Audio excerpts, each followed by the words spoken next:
welcome to the Teaching Kitchen at New-York-Presbyterian Hudson Valley Hospital. My name is Emily, and today I'm going to be teaching you how to make a Brazilian fish stew called moqueca, which is really delicious. It uses coconut milk and tomato and red peppers, yellow peppers. Traditionally it uses hearts of palm and some chili, but I don't have those ingredients, so I'm going to substitute the hearts of palm with some fennel. And I'm going to substitute the chili with a little bit of paprika. So that's what we're going to be doing today. So let's get started. So I have the kind of fish that I'm using today. I have two types. One is halibut and the other is sea bass. So I've cut everything up into sort of two to 3 inch chunks, nice and chunky pieces here. I'm just going to show you how I did that. So because I'm working with fish, I'm going to pop on some gloves, and I'm using a red cutting board for my fish, and then when I'm cutting my produce, I'll switch this out for a green cutting board, making sure not to have any cross-contamination. So it's really important in your kitchen. We want to keep you safe. So this is the black sea bass. You can see what it looks like. This has the skin on, and I'm going to show you how to take the skin off. The knife I'll be using for this is called a fillet knife or a boning knife. So it has a more flexible blade than your traditional chef's knife. And what that's going to do is it's going to help us get under the fish and really scrape it off the skin. So what I do is I position the tail side, the thin part, towards me. And I cut through a little bit, but not all the way through, just to kind of create a tag to hold on to. Now with one hand I'm going to hold on to that, and with my other hand, this is the hardest part really, is getting it started. I'm going to scoop the knife under that fish and just kind of saw it, right? Sawing across, so you can see it's coming off of the skin here, right? So you just want to keep the blade of the knife as flush and parallel with the cutting board as you can, right? We're just going to keep moving this along. You can also just kind of grab up a little higher for more leverage as you separate it from the skin. Great, this is looking nice. There we go. So now we have our skin, which we're not going to use. And you can see there's really no fish on there, right? So we don't want to waste anything. All of the fish is here. Now I'm just going to cut it into chunks. So I'm just going to start by cutting it in half lengthwise. And the advantage of these fillet knives is that they're really, really sharp. So you get a nice clean cut. And then I'm going to cut across. I'm looking for, again, about 2 to 3 inches in length, right? And you can also give a feel for any bones if you want to pull those out. All right, so now we have our fish cut up into chunks, ready to go. I'm going to add a little bit of lime juice and lime zest to this, but before I do that, I want to switch out my board and take off my gloves. So just peeling away. Get rid of this, put it in the sanitizing station, and I have my board for produce here. Okay, beautiful. So now we're ready to work with our produce. So I have a box grater, right? So I like to use the smallest holes of the box grater. If you have a microplane, this works really well also for zesting your citrus. So we're going to be using a lime today. You can see I've already got it started. I'm going to finish this off just rubbing. So I always like to remind people that these are like tiny knives, so you gotta be really careful that you don't catch your thumb or your fingernail. Definitely don't want that in your food. And you could also injure yourself, so just be careful. So I'm just kind of grating a little bit, and then I turn it to get all the green. All right, lime zest, lemon zest, grapefruit zest, orange zest, all of these zests are wonderful flavors to add to your dishes. Usually we just think of using the juice, but all of this zest, really good flavor. You could always zest your fruit and then put it in a Ziploc bag and keep it in the freezer for whenever you need a little lemon or lime zest to kick up a dish. All right, so I just did this on parchment paper to make it easy to transfer, right? You can reuse these too, no harm there. And I'm just going to cut my lime in half, so give it a little roll to break up some of that juice. Cut it in half. citrus can be stored in, on top of your countertop or at room temperature. It's going to be a lot easier to squeeze the juice out of it if it's room temp. Of course, it'll keep longer if you keep it in your refrigerator, but it works pretty well on your countertop. So it's a lot, you see so much juice is coming out of that. Limes don't really have seeds. Don't ask me how that happened. So it's a lot easier to juice a lime than a lemon because you don't have to worry so much about the seeds. All right, so I've got my fish here. I've got my juice all together. I'm going to kind of give that a little stir, get it marinated at room temperature. And the room temperature is important because if it's too cold when it goes into the dish, it's gonna cook the outside but not so much the inside. So room temperature is best when you're working with this. All right, we're just gonna let this marinate. You don't wanna let it sit for too long, just about, under 20 minutes, certainly. I have a little chopped garlic here, so I'm gonna add half of that, mix that in. And let me see here. I think this should be good. A little pinch of salt certainly never hurts, so let's add some salt to this. Let it marinate for a little while. All right. So while our mixture is ready to go, we'll set it off to the side, and we're gonna get the rest of our ingredients cooking here. So I'm using a wok, but you could certainly use a Dutch oven for this. That's sort of a more traditional way to make it. And this is gonna heat up very, very quickly. So I have it already sort of on a low temperature just to get it going. And I'm gonna get the rest of my ingredients chopped up. So what are we putting in this moqueca? We're gonna add some onion, some bell pepper, and I have a yellow one already chopped up. I'll show you how I did that with the red one. Again, we're using fennel instead of hearts of palm. Very traditionally, you would use hearts of palm for this dish, but I didn't have any, so I'm hoping the fennel is gonna kind of work out that way. And then we're also gonna add some tomato. So I have some chopped, I'm gonna show you how I cut it up. And that's basically gonna be our dish. We're gonna add some coconut milk, some paprika, like I mentioned. I do have a little splash of Cholula hot sauce. If you want to add a little hot sauce and bring up the spice, you could certainly do that. And very important, we're gonna be adding a spice today, which is coriander. So I have some coriander seeds. For those of you that aren't familiar, this is what coriander seeds look like on the plant. So coriander seeds are actually cilantro that has grown and gone to seed. Now when it goes to seed, it turns green and you have these little cilantro at the end of it, and then eventually it turns brown. So those are the stages of your cilantro. So we've got that from our organic garden here at York-Presbyterian, Hudson Valley. And I'm gonna start by cutting up this onion. So here's the top, here's the bottom. So just one medium onion, I'm cutting off the top. And you just wanna slice it thinly here. So I'm gonna cut off the top, a little bit of the bottom, discard this, and then we're gonna cut it in half. So I cut it in half from the bottom because I can see right where the root was. It's sort of like the face of a clock, so if you cut from noon to 6, it's really easy to make a good half cut. And now it's gonna be a little bit easier to peel. All right, we're gonna be using some coconut oil for this recipe because it is very traditional, and actually the most traditional is to use palm oil, but we do not have that here, so we're going to be using coconut oil, and that goes well with the coconut milk flavor that we're going to be adding in a little bit later. So here's our top of the onion, here's the bottom, and I'm making a claw with my hand, protecting my fingers, and cutting right across to get these nice thin slices. So a good sharp knife is essential when you work, working with vegetables or cutting anything. It gets a little narrow and tippy towards the bottom here, so always look for the larger surface area. Flat surface area, no problem. So we don't waste, just have the little root, that's it. Get rid of that, but we don't waste anything. You can use up as much of this onion as possible.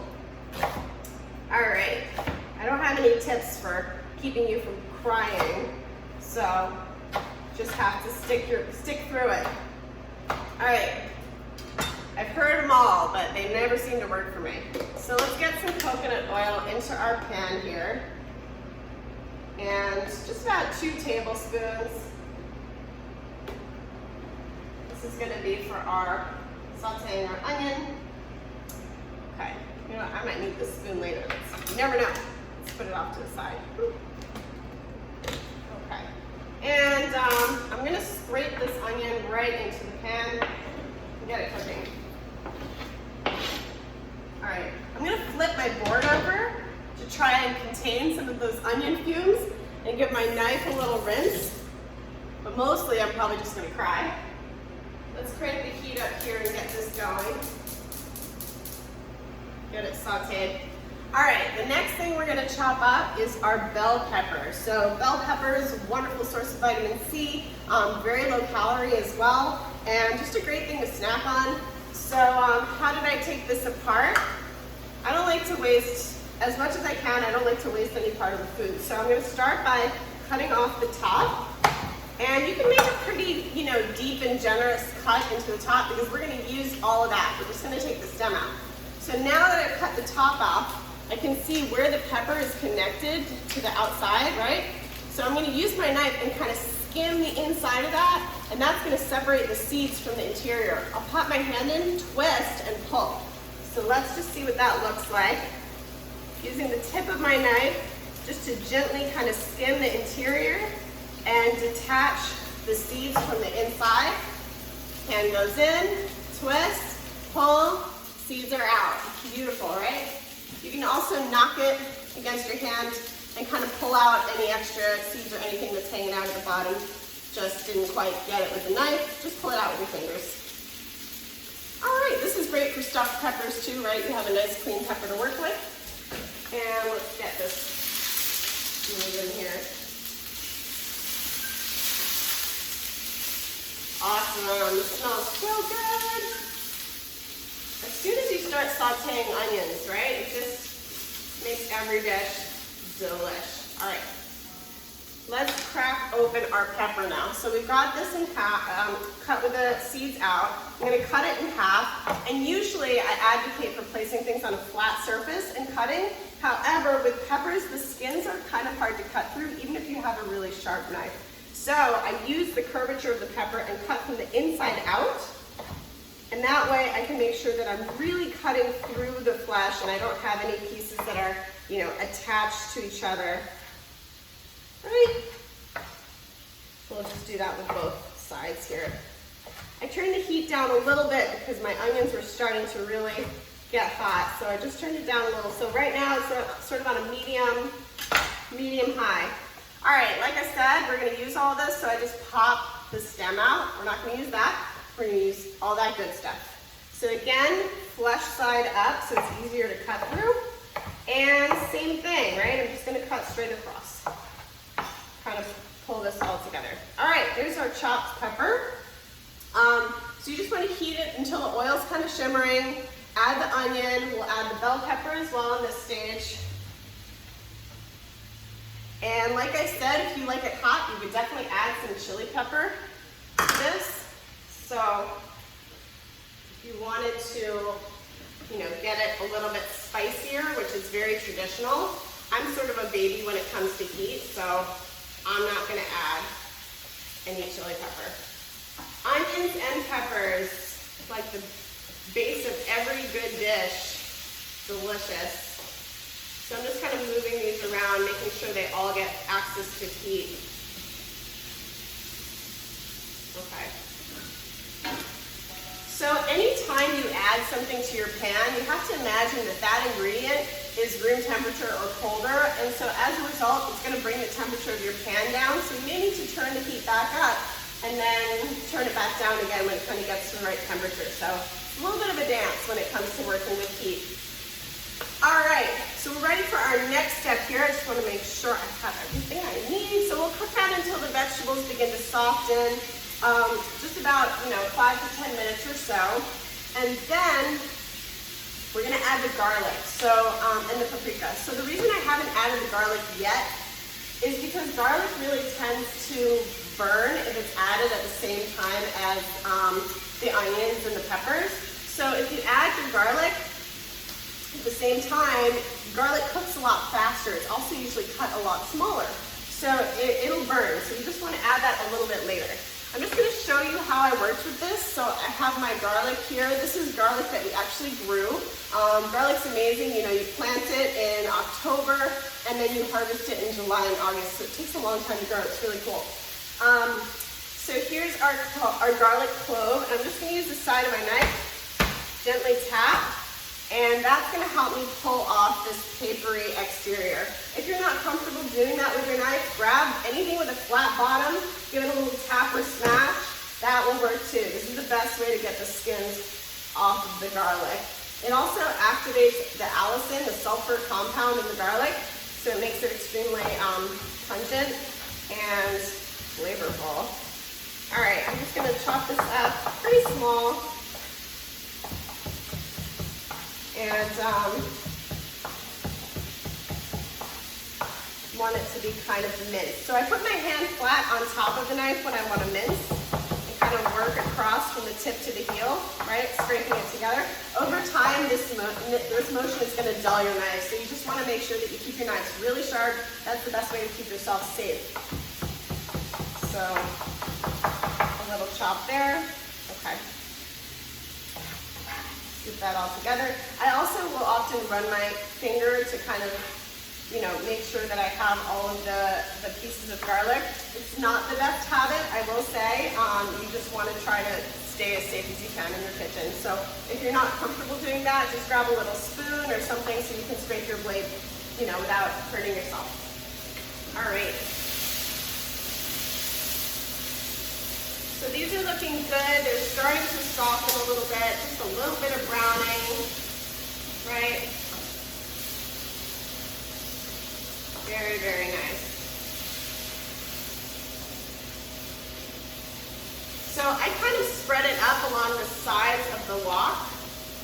The shape of the wok means that it, you know, ensures that your vegetables, the sides of the wok are very hot as well. So if you kind of cool all the vegetables in the middle, it's not as hot as if you kind of push it around the edges. So that's just a tip for you to try. All right, let's get our garlic in now that our onions and peppers are soft.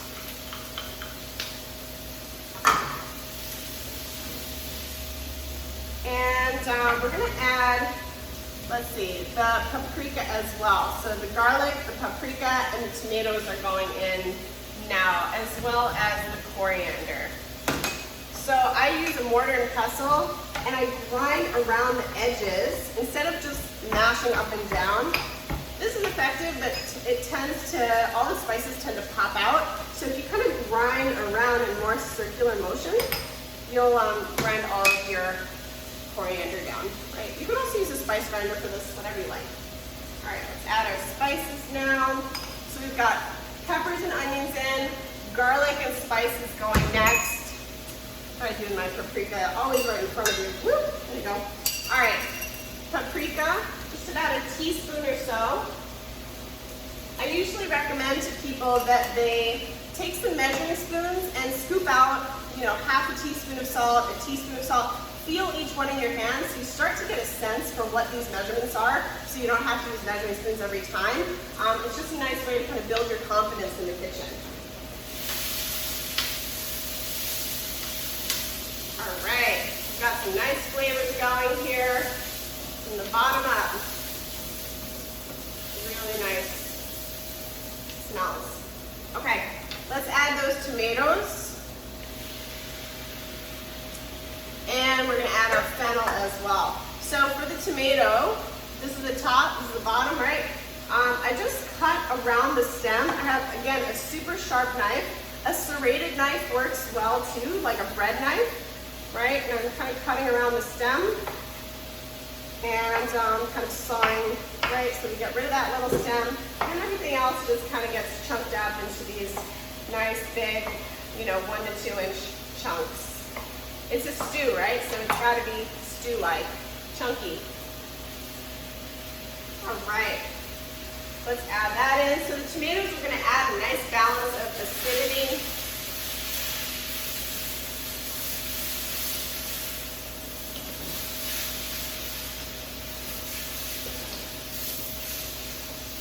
also going to add a lot of juice, right?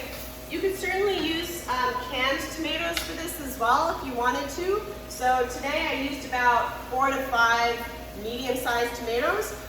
You could use, a 15-ounce can of diced tomatoes.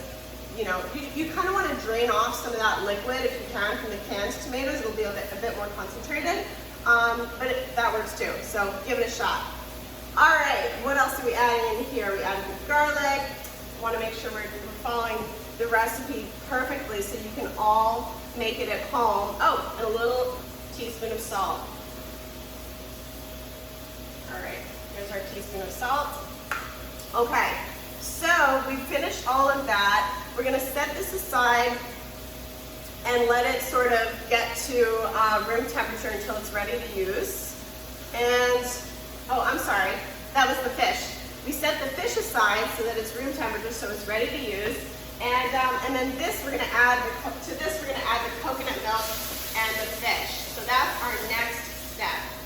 So many steps in this recipe, but it's actually pretty simple. All right, let's add our fennel. So here's the top and here's the bottom. I'm gonna cut off these sort of fibrous, tough parts and cut it right in half. We're only gonna use half of the fennel for this because this recipe doesn't call for that much hearts of palm, so I'm just going to cut it in half. Now I've got my quarters, right? And fennel's funny because it has this kind of like middle core part that's really tough to eat. So I like to cut this part out. So just keep that in mind. It's a little bit tough. If you want to, just kind of angle your knife, pull it out. All right, and cut across to get these nice pieces. All right, we're gonna add our coconut milk in next, along with our fennel, and kind of simmer this all together with the fish.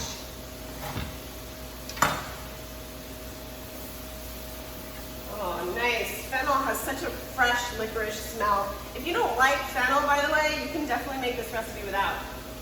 Add our coconut milk. Put this in the recycling. And we're gonna add our fish next. I just wanna kind of stir this all together. Oh my gosh, these smells and flavors are just sensational together. So ordinarily you let this stew for about 10 minutes or so before adding the fish, but I do not want to make you wait that long. So I'm just going to add the fish now and let it cook the rest of the way. All right. Let's just lock to the side. Beautiful. So you just want to cook this basically until the fish is done. And how do you know that the fish is done? You can take out a piece and kind of, it should flake apart. And once it flakes apart, that's it. You're pretty much done with this. So pretty simple, lots and lots of flavor going on here, right? From the lime juice, the lime zest, a little bit of salt, the paprika, the coriander. So this is going to be extremely flavorful and delicious. All right, so that is pretty much our recipe here. So you would just cook this again until it flakes easily with a fork. It just takes about 5 to 10 minutes or so. I would just simmer it for about 5 minutes and check it then because you don't want to overcook your fish. And that's it. So I hope you've enjoyed this recipe and you'll give it a try. The Brazilian fish stew called moqueca. And it's, again, super flavorful, high in protein, lots of veggies, and it's wonderful served over rice or a bed of quinoa. All right, thank you so much for joining. Have a great day.